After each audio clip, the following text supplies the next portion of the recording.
And the reason why this is cool is that if you make a mold when you're done, then you can duplicate that piece over and over and over again.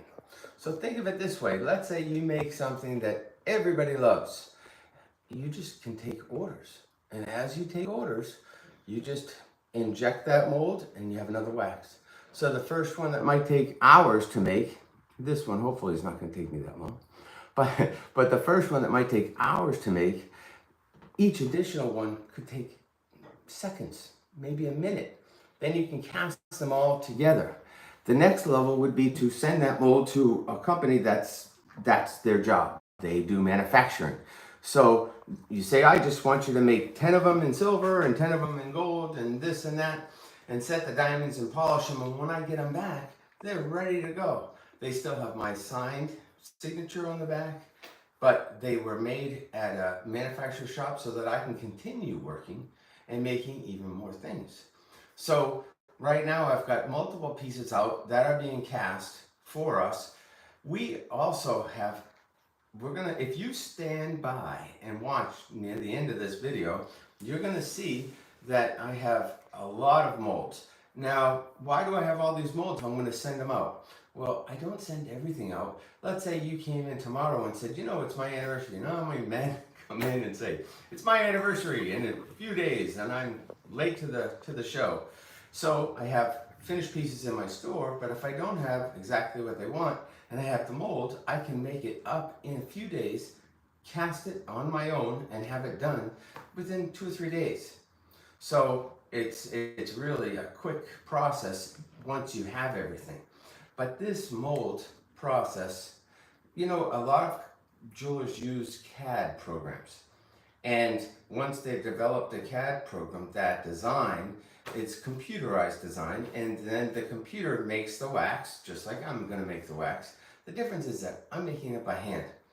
A computer that is making the wax, they can reorder more and more pieces of the wax, but it's not really it's more so from a machine. And for me, I'm still the one that is the artist, that is the so-called painter. I want to be making it myself. So today we're going to start from a piece of wax, just like this. Now it looks really thick here, and there's a really good reason why it's so thick. So I'm going to put a drawing on here, then I'm going to cut it out, and I'm going to shape it. It's going to be a pretty quick process, but let's go. Let me show you what I'm doing. So first off, I'm making a pendant, and it's going to come down like this. Now, realizing that if I'm off a little bit, I have artistic freedom, meaning that if I'm not exactly sure how I'm doing something and I want it to be slightly different, then I make it slightly different. But the chain will go through here. Keep that in mind. And then there's also going to be 3 lines here, but I don't put those lines in till later, and I'll show it to you later. All right, I'll show you right now. Eventually, there will be diamonds here, coming down. Now, what I'm making is a traditional journey pendant. Every diamond represents the stepping stones in life. Okay? So you're stepping down through life and you've had a very nice journey through your life. But what are these 3 lines? 3 lines that I have here.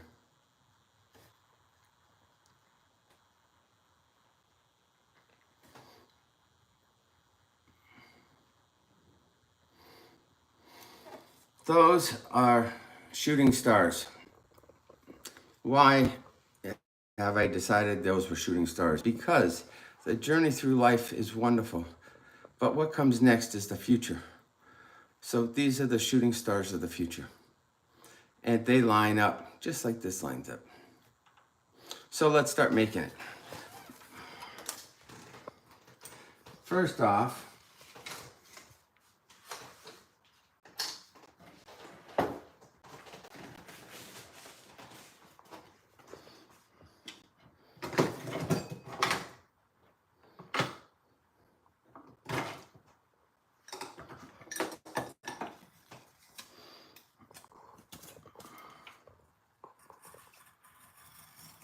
by the way, if you notice this tool that I'm using, it looks just like a knife, little razor blade. And this wooden dowel, I went to Home Depot when I bought the dowels. I went to a bicycle shop and I've got bicycle spokes. I drilled a hole, put it in, and then I hammered it so that it would have the correct curvature. This one is just a point. And that point, believe it or not, the two most popular ones are right here. This point and this blade. And you can too, and if you want to learn how to make them, you can watch one of my other videos, and I think it'll be up on the screen later on, where you can watch how we make these tools. But the next step we're going to do is I'm going to attach this wax. And I'm not doing the shooting stars right here. I'm just doing this portion right now. So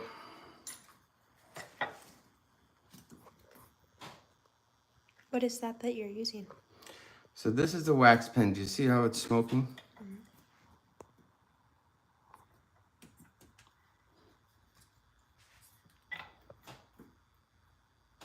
So I'm melting the wax. I'm melting the design onto this piece of wax. So as it goes through, it's going to hold it in place for me. Now, you could tape it down and things like that, but this is typically quicker, and a lot of times the tape will not hold over time.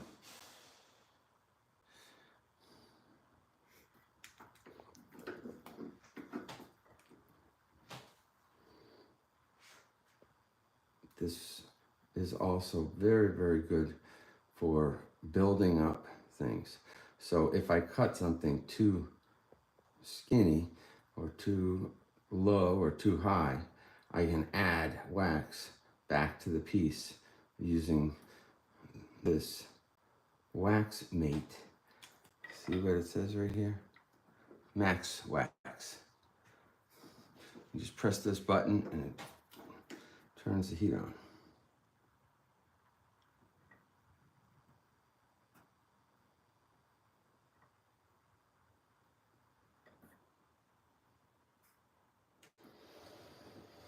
Okay.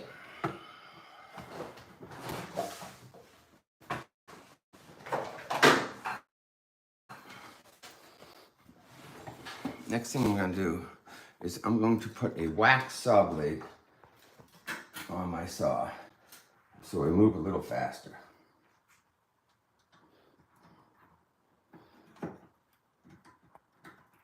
I'm pushing with my chest to make this tight, so it's a nice tight blade. Now watch this. I'm going to use my finger to start it. Make sure you're straight up. Don't be angled. You have to be straight up and down. Why is that? So that it stays. You wouldn't, if you were angled like this, then underneath it would be wider or narrower. So you have to make sure you want that design to be able to follow all the way through. And I'm going to use some elevations. One of the things that I learned in sculpting, I went to the Corcoran School of Art for Sculpting, and if you've ever seen, I actually have life-size sculptures of my children. I thought that if I could make something this big, why couldn't I make something bigger?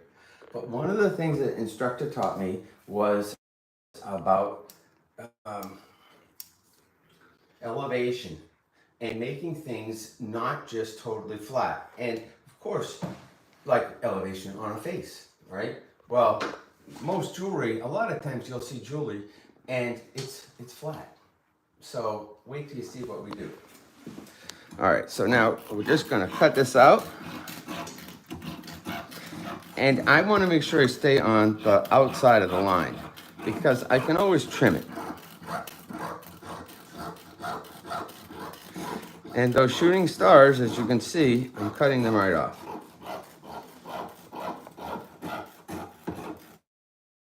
So let's say you had your own gold. You had a broken chain or you had this or that. You could actually make something like this using your own material. Gold, silver, anything.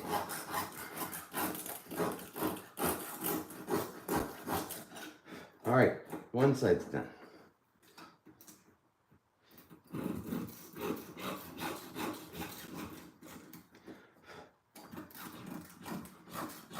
Are there different types of waxes? Yes, very good question. So there are multiple types of waxes. There's a blue wax, a green wax, which is what we're using today, and the last blue, green, and purple. Purple is harder, and I prefer purple and green. I do not prefer the blue as much because it's softer, so you don't get as crisp of lines. Now this whole pendant could be made with just a handful of tools. Really, really not many different tools to do something like this. So your basic expense, having a saw like this, very inexpensive. You could probably get it at a hardware store. Watch what's going to happen here. And there goes the wax.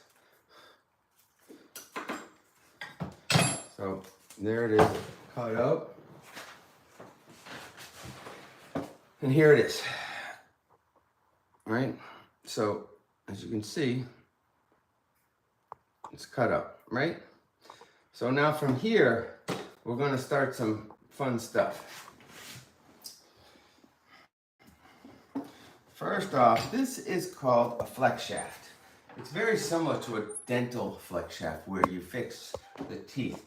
And there's a foot pedal. So when I step on the foot pedal, it goes around.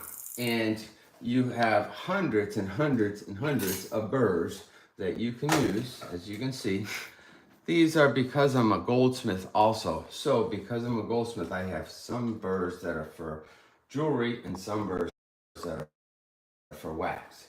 So the ones that have the bigger spans in between each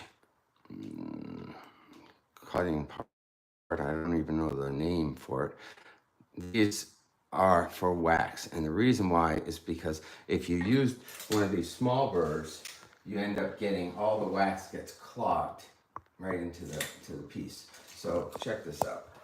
Look at this. This would be for jewelry. This is for wax. Can you see that? Mm. So the spaces are, this will cut through the wax very, very quickly, and it can be dangerous. Dangerous meaning that if you cut too much, then, you know, we might end up starting over again. So we're going to do a couple things real quick, and that is we're going to clean this out a little bit. So basically I'm just going to try to make it a little smoother.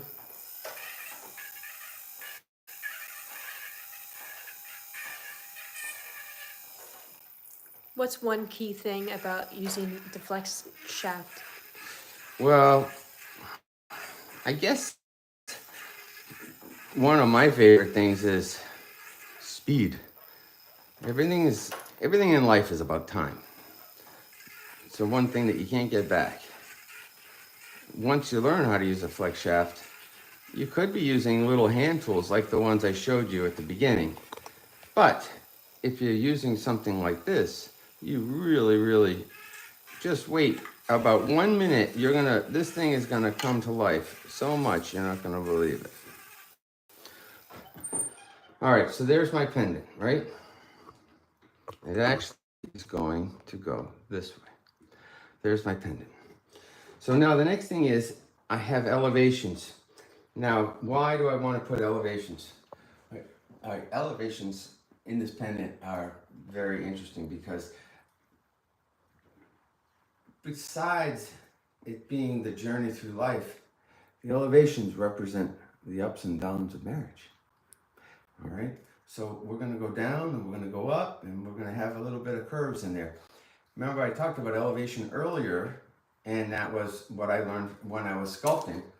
So I've incorporated that into my work, and it really is a nice way to complement the story. But you do need elevation anyways. Now this burr is really a coarse burr. I'm going to change that. The reason why is because if I use too coarse of a burr and it takes off, then it could break a piece right in front of us, and we don't want that to happen. So now, I'm holding this, and I'm going to go down, and I'm going to have it come up, and then I'm going to go down again. All right?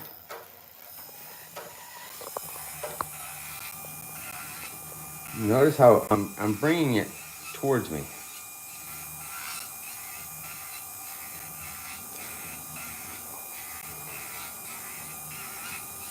If somebody didn't have a flex shaft, how would they do this? With a file. With a file? Yep. So there's rounded files, and here is a good example of that. In this file, you know, I mean, here's a file, and it's rounded on one side, flat on the other. So if I take this file, I can do the exact same thing. Remember though, wax is soft. So if I screw up, that wax could break. And I can fix it with that wax pen I showed you earlier, but see now, look at that curve, right? We're gonna intensify that. Whenever you think you're halfway there, you think you're there, go a little further. And the reason why is because a lot of times that elevation is very, very hard to see on a smaller piece. So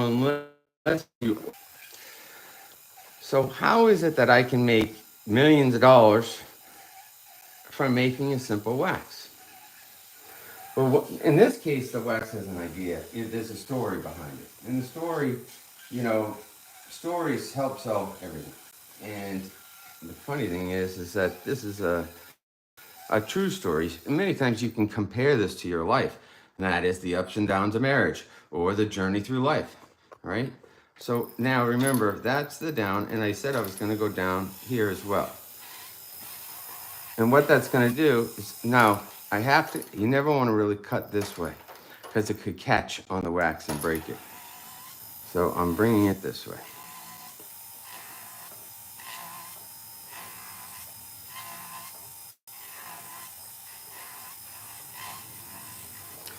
Now, I'm not making it flat. I'm curving it in. See, so if it's going to curve in, it's actually curving in. I'm going to add a little bit of dimension to it. So my burr isn't like this. It's like this. What's your favorite part of the wax carving process? Thinking of something, seeing a painting, seeing something, and saying, my mind, I can see that 3D. I can see how that is going to look when it's done. And I think making something come alive from a thought, it's exciting. It's fun.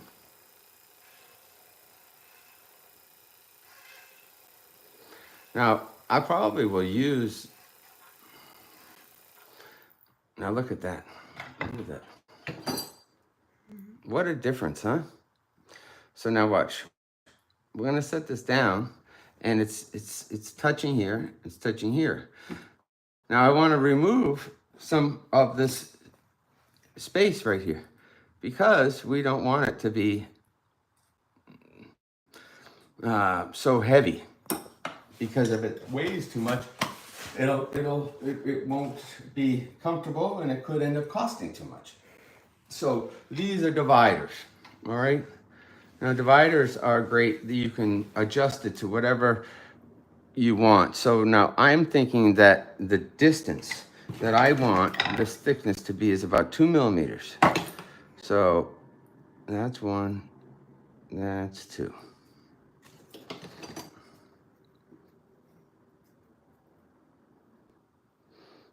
I did it.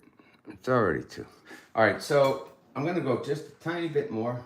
Why? Because I can always trim it down afterwards. Now what I'm gonna do is this, watch this. As I said, you have to be careful holding this wax that you don't break it.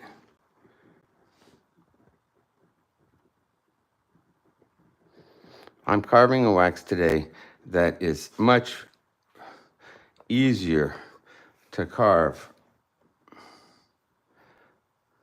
Can you see that? See the line? It's from here all the way to there. Now I'll hold the heaviest piece and I'm gonna bring this up. Right? So I'm gonna, right here, make a line here. And I'm gonna make a line right here. Anybody know what that line is for? That line is gonna be for the chain. So now I need to do the same thing on the other side.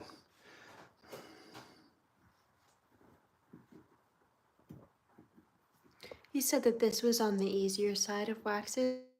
What are some difficult waxes that you have carved? Well, I just made a dragon, and that dragon probably took me 2 or 3 weeks of. It's very difficult to have uninterrupted time running a business. So it may have taken me 2 or 3 weeks, but it was an hour here and an hour there. And when you're sculpting, you cut down and then you can many times build back up again. And that's a lot of times why we use this purple buildup wax. And we can build things up, build prongs onto a ring, build wire work, and in this case, I made the dragon's face basically come alive. And by doing that, I mean, it really came out very good. There's a video right now on that you can watch on how we made this dragon. It's hard to believe. In my mind, a lot of times I see things and I'm like, did I make that? How did I make that? I don't know if I could make that again. So now I put the line here on both sides. So now it's on that side and it's on this side. You notice that? Now, what I've done is at the end right here, do you see the line ends? But then it's flat right there. There's a good reason for that. So let me show you. Now again, we're not gonna use the file. We're going to use this burr just because, and it's, if you notice, it starts right about here and it's gonna go this way, all right? So I'm gonna keep the burr moving.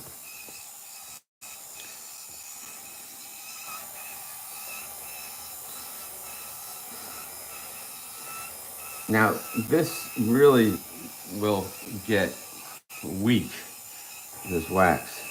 So I have to be careful not to apply too much pressure. But there's something else that's really cool about what I'm doing, and that is I'm gonna create a flat spot on both ends. And why is that important? Well, that means it's gonna lay flat when you're wearing it, but it's gonna have those ups and downs and that elevation that we discussed earlier.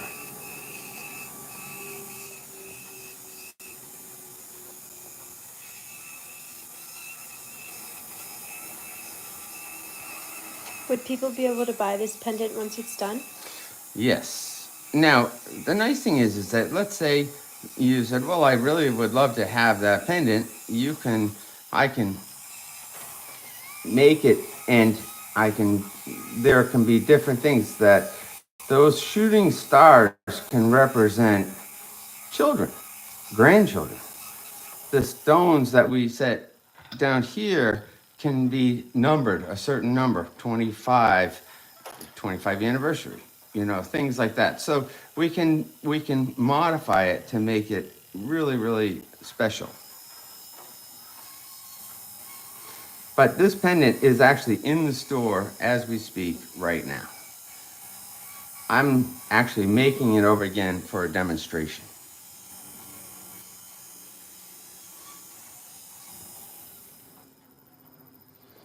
See, now I'm on that line.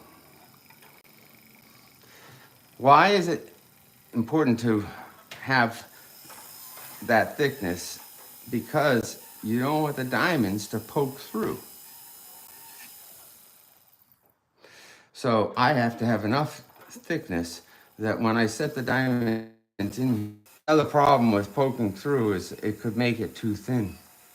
Has that ever happened to you? Oh yeah.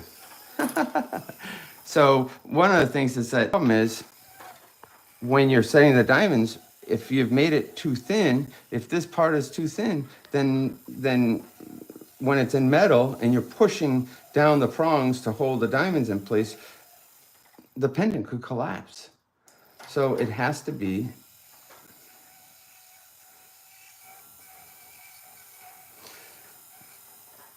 now the goal. Remember I said to you that I have this pendant in store right now, and I do. And it's going to be in our Christmas catalog as well. That Christmas catalog, it's already gone.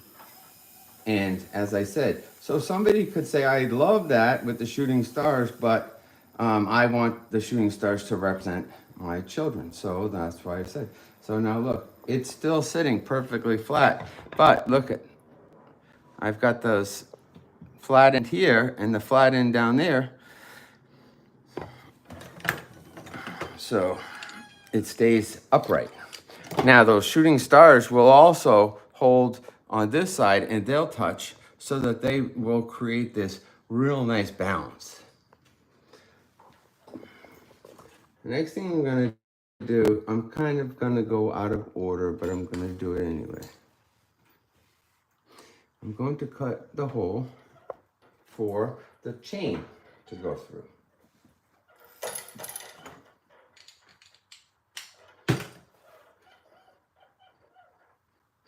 So now, you remember, it starts about here, and this burr is a little pointed.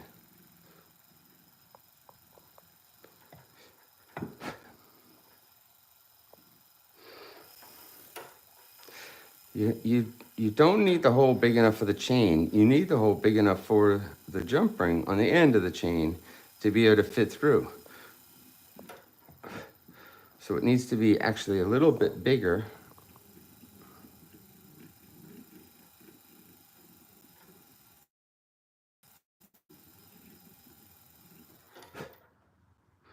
Now we're going to go to the other side.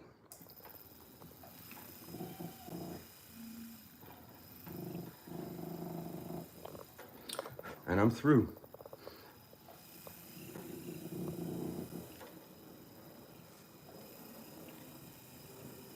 See? See, the burr is all the way through.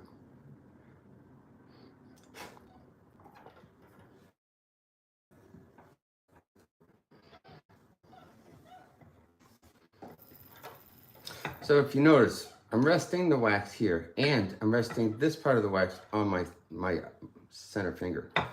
Basically, I'm trying to hold it in place as best as possible so that it doesn't get caught on something and break.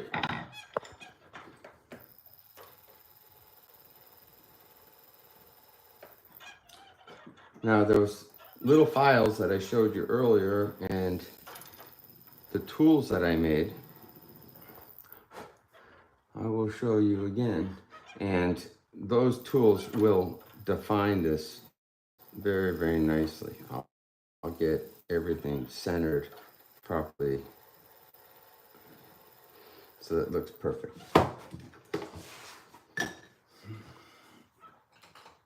So this is one of those tools. It's like a razor, little knife blade. And I'm going to be able to go in, trying to do this so you can see, and I don't. Basically, I'm going to go in and I'm going to clean up all the, what you would call chatter. But in lieu of time, I'm going to understand that that is going to be where the chain would go through, correct? So let's take something that looks like a chain. How about this wax? All right, this is a piece of blue wax. To pretend it's a chain for me. So there it is on the chain. All right? All right, so now what's the next step? Next step. Sandpaper. Sandpaper. What does the sandpaper do? So it's the emery paper. And basically it's going to make everything as smooth as possible. Because the smoother the piece is, when it casts, the less cleanup work that you have to do.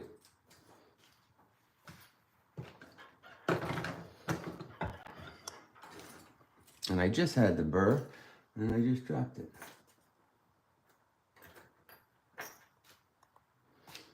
What do you think is the most unique part of the wax carving process compared to regular, traditional, other methods of carving jewelry? Sorry. Ask me that again. What do you think is the most unique part about the wax carving process compared to other methods of carving jewelry? Well, the wax, two or three things that's really nice. There's no waste. So if you notice, I'm cleaning this with this emery paper. I don't have to use that burr I was looking for. I'm cleaning off all the scratches. Can you see that? See the chatter marks that you get from the saw blade? Mm-hmm. So I'm removing all of those. All right.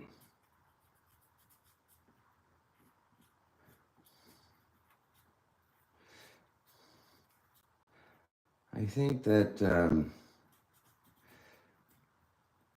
the most rewarding thing is to be able to draw something for a customer, no matter what it is.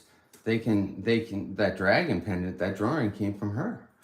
And to be able to bring a drawing like that and make it come alive. I just had a pendant that's one of our shorts. And I drew 4 or 5 pendants in a matter of minutes. After I drew them, I set the stones in place where they would go, and then I sent the pictures off to the customer. And they were very happy and picked one, and I made it. But I drew something from nothing, and then I created something from the drawing that was nothing. So,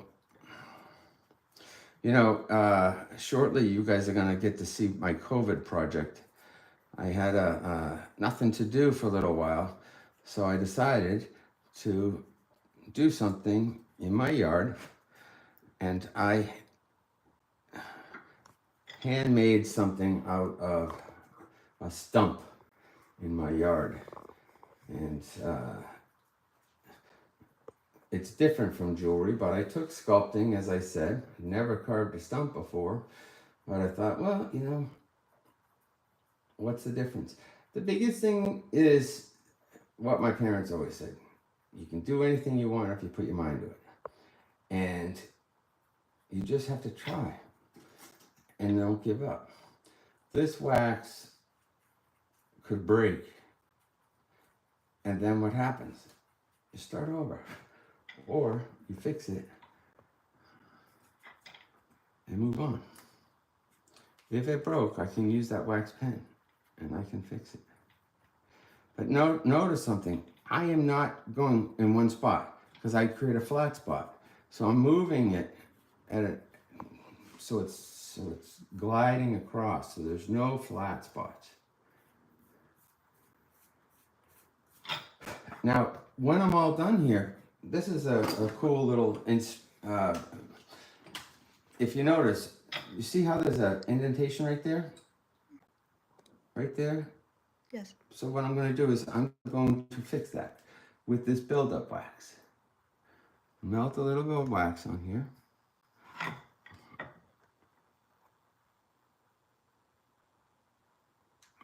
Right? So now, when it dries, I can use that sandpaper again, and I can just sand that right off. because it's a little softer wax. But instead of making the pendant thin in that area, see now it's gone. Instead of making the pendant thin in that area, I was able to build up wax instead of cutting down. All right, so now what's the next step? Here's the next step. Simple black pen. And what I do is I put where I think I'm going to do diamonds.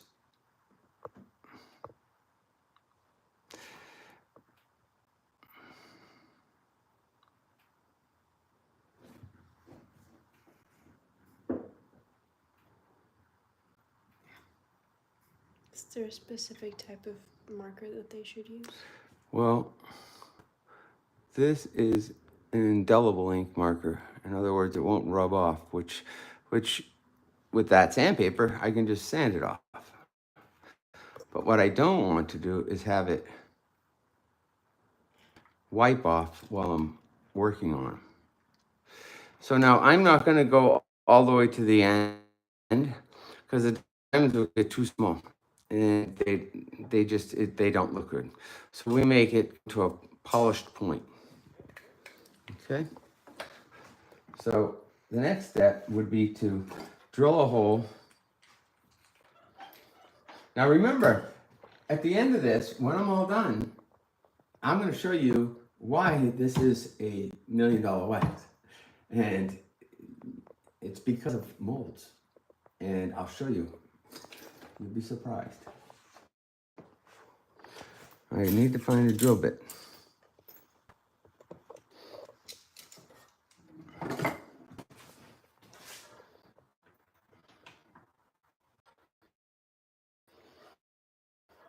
All right, we lost contact there for a bit, but we should be good to go. So it's all by eye. Now, if you were not happy with going by eye, what would you do? You would use that divider. Do you remember the divider that I showed you earlier? Yes. Here's the divider. This is another one. I tend to have 2 or 3 of these things because I can't figure out where they are half the time. So let's say I take that divider and I'm going to make the diamonds. So I just put a first hole right there, and so there's the next hole. I guess I was pretty accurate because I'm right on the money. Almost like you've been doing this for 30 years. Yeah, almost been like I've been doing it for a few years. So see, so I'm marking it, and now the burr will fit right where I'm marking it. So now that it's easily seen.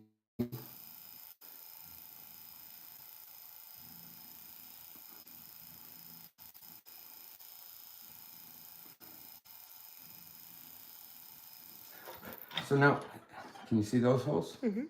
They don't go all the way through. They will.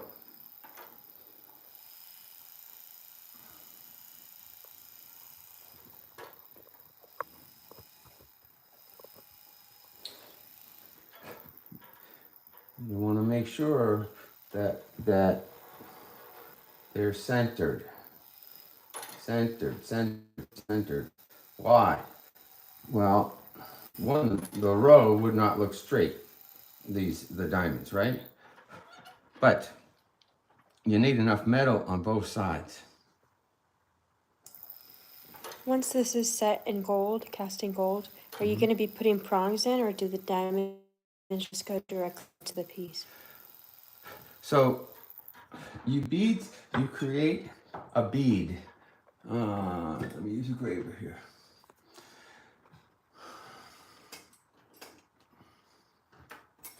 So this is a graving tool.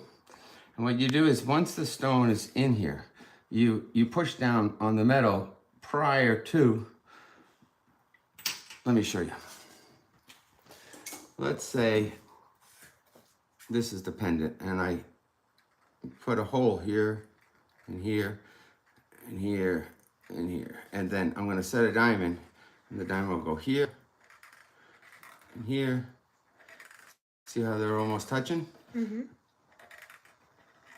And then what I'll do is I'll take a graver like this, and I'll push the metal. So let's pretend I'm taking the graver and I'm pushing across, and I touch here, and I push in, and I dig a little burr, and then I split it, and I put part that way and part that way. It's almost like a snow shovel, and you're pushing that metal and bend it over the stone. And then you push the metal and bend it over the stone. And then you go to the next one. Push the metal, bend it over. Push the metal, bend it over. So pretty soon you've got prongs that are holding the stones everywhere. This line wouldn't be there. I was trying to show you what this is, you know. But then this way at the top, you have prongs as well. So you create these beads out of the metal after it's been cast. All right. I'm gonna go with a few more holes here. And what's gonna happen is, as you notice, this pendant gets narrower. So I can't use this burr the whole way, because if I do, the holes will be too big. So I'll have to go down to a smaller burr shortly. So does that method save you gold or no? Yes, it does. That's a very good point. It is saving me gold because anything that I can cut out is not cast into metal, right? Mm-hmm. And think of the amount of work drilling a hole through a piece of wax. It's pretty simple. If you had to drill a hole through gold, well, it's not so simple. I'm trying to hold this in place, so I'm resting it on my thumb again so that I don't break the wax.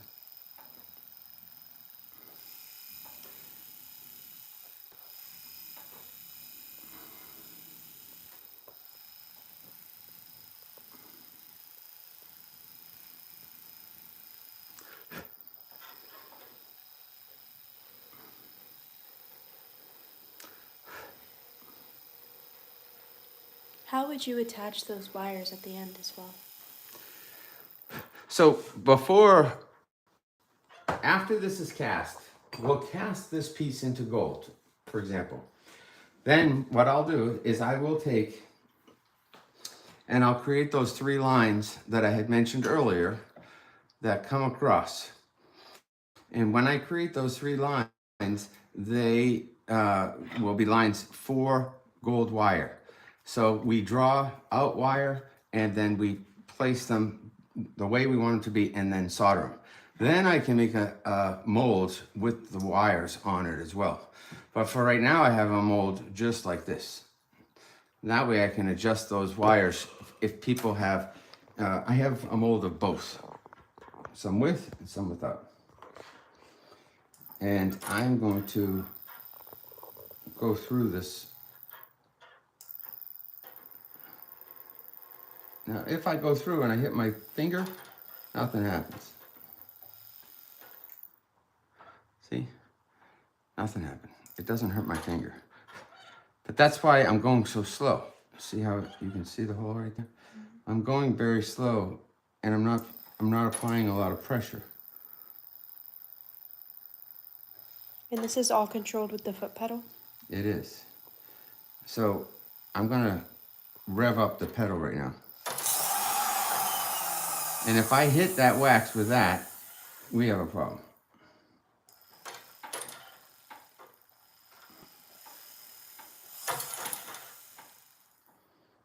See, I can go faster, but I don't want to mess it up.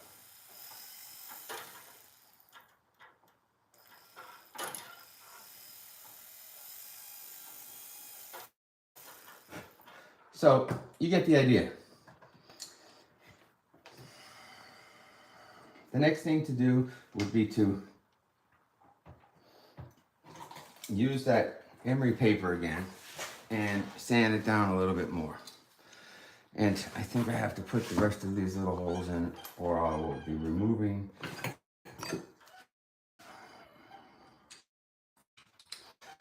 my spaces. I'm gonna use this.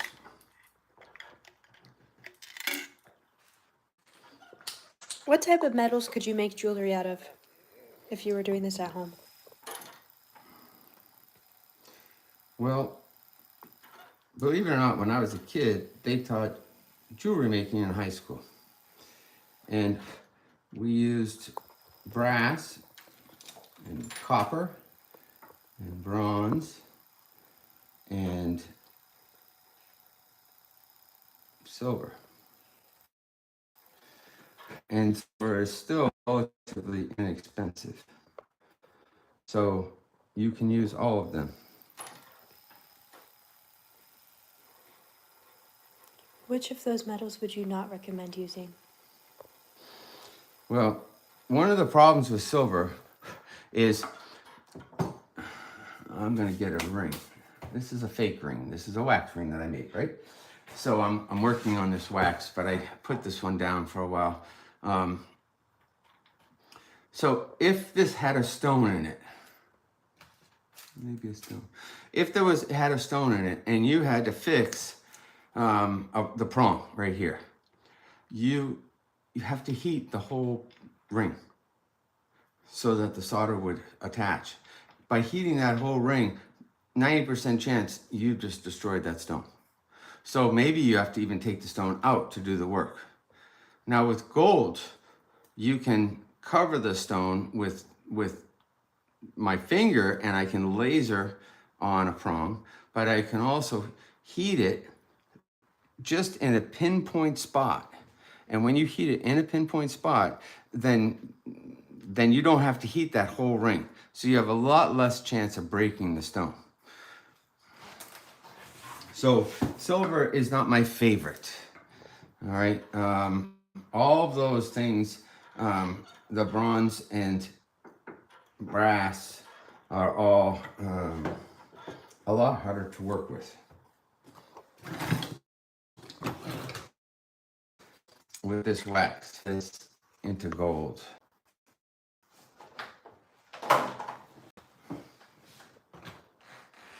Again. All right, so let's say we cast this now into gold. We actually attach it to a flask. I'll go get the flask.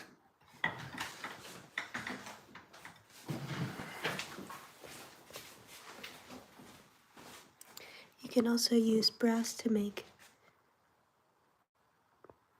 Christmas decorations. All right, here's the flask. So, see how you can see inside of here? Mm-hmm. All right. These are for suction and air to come through. But for right now, you would attach the wax to a sprue. Do you see how this ring has, this is called the sprue. So let's just steal that sprue. All right, now I can attach that to here, and then I would attach this. Now, if I carve this and that ring that I was working on showing you a minute ago, I could attach this on one side, but in this case, most likely I attach it right at the top. All right, so now I've attached it to the top, and it's on there, and then I cover it with a flask. Then I put what they call investment. Now I'm going to cover it. I'm going to put the seal on. Now the seal is on, and I look down inside, and I can see this wax is in there, and it's right in the center, which is safe. I'll pour plaster of Paris over this. It's called investment. I put a rubber seal here so it doesn't leak out, and pour it in and let it harden for about an hour.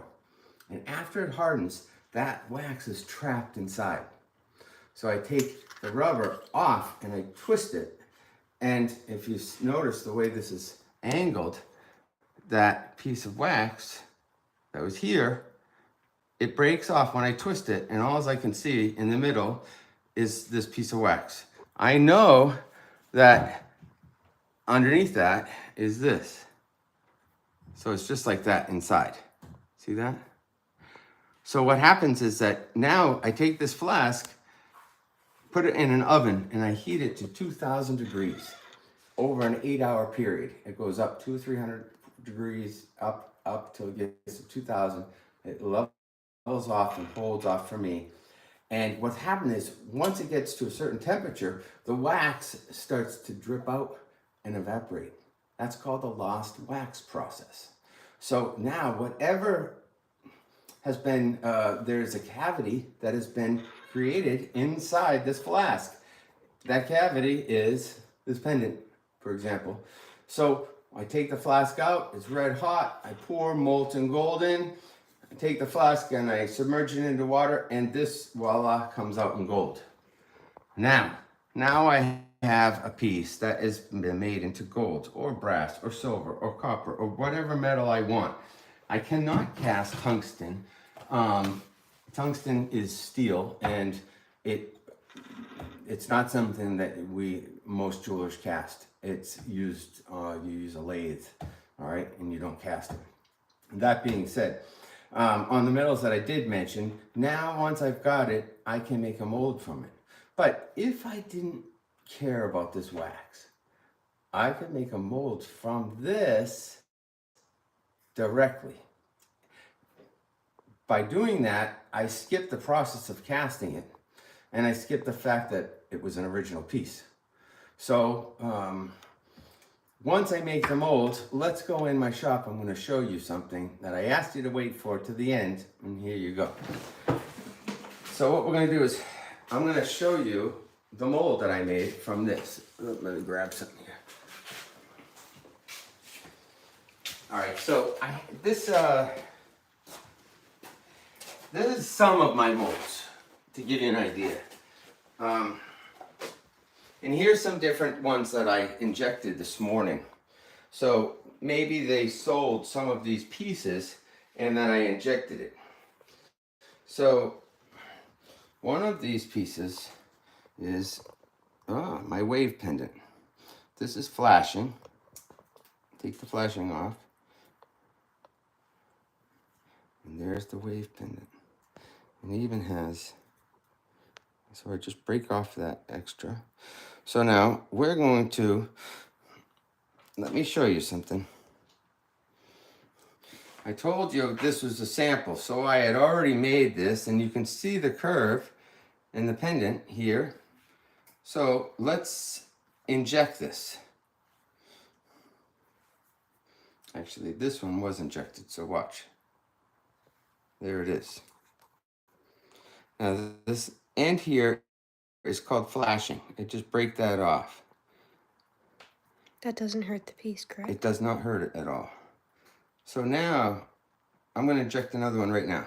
So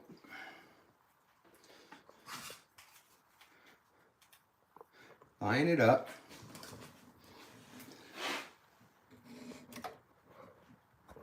All right, now I'm going to press this button right here. Can you see this? So, when I press this, it's going to go down. So ready? 1, 2, 3, go down. And it's going to push the mold in, and it's going to inject the wax. Waits about 2 or 3 seconds, pulls it out, pops it up. All right, so now there's wax inside. It's still hot and molten. So we're going to leave it for a minute or two. So I'll clean this one up a little bit more. The flashing. Now, this was the original that I hand carved. And apparently, basically I was trying to complement this one. Look at. Wow, they're almost identical. Right? This one actually has a little more elevation than this one. All right? But they're very close. Very, very close. So after injecting that, now I just took that out, right? It was, now you can see it's cold. So let's open it up and see if it injected. It did. So I have another one.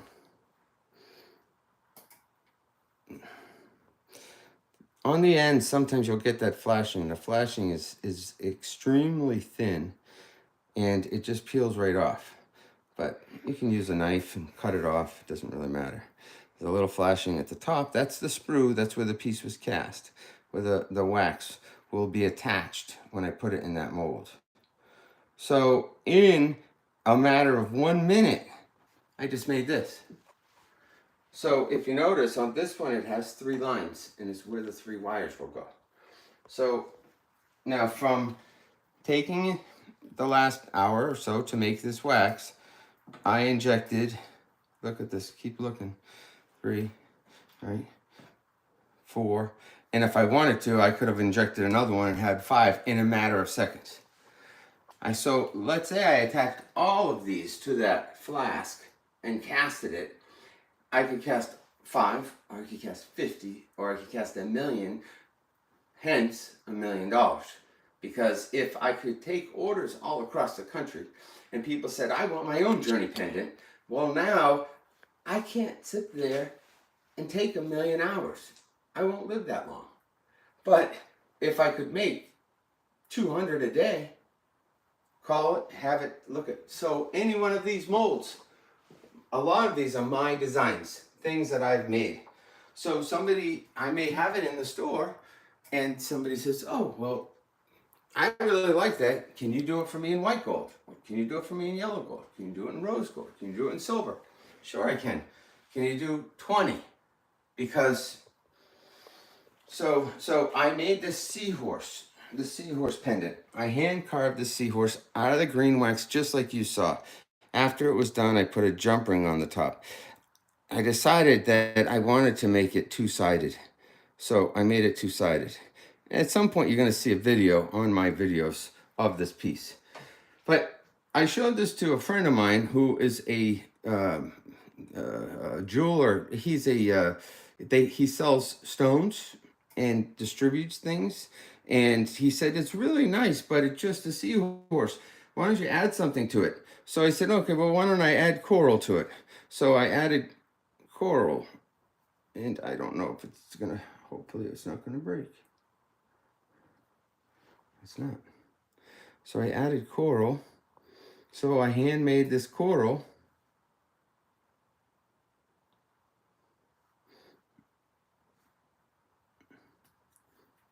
It's not wanting to come out. There, that's why. So you have this mold's cut like this so that when you put the two parts together, they fit like a glove.